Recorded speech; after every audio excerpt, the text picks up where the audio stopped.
നൽകി പെൺകുട്ടിയെ പീഡിപ്പിച്ച പ്രതികൾ പിടിയിൽ.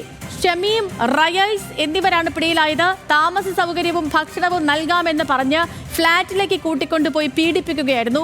തുടർന്ന് 4000 രൂപ നൽകി കോഴിക്കോട് ബീച്ചിൽ പെൺകുട്ടിയെ ഇറക്കിവിട്ടു. ആകാശ് തരത്തിൽ ഈ വാർത്തയുടെ വിശദാംശങ്ങളുമായിട്ടുണ്ട്. ആകാശ്, വിവരങ്ങൾ പറയും.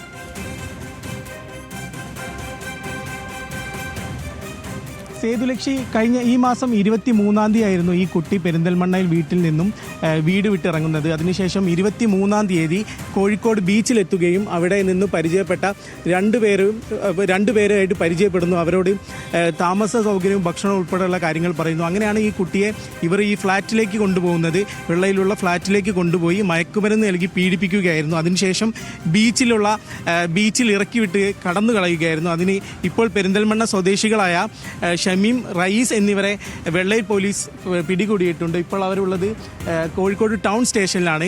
1 മണിക്കൂറിൻ്റെ ഉള്ളിൽ തന്നെ അവരെ ചോദ്യം ചെയ്യുകയും അതിനുശേഷം കസ്റ്റഡിയിൽ എടുക്കുകയും ചെയ്യും. ശരി ആകാശേ, ശരി. ആകാശാണ് വിവരങ്ങൾ നൽകിയത്. കോഴിക്കോട് മയക്കുമരുന്ന് നൽകി പെൺകുട്ടിയെ പീഡിപ്പിച്ച പ്രതികൾ പിടിയിലാണ് എന്നുള്ള വലിയ വാർത്തയാണ് ആകാശ് പറഞ്ഞത്. ഈ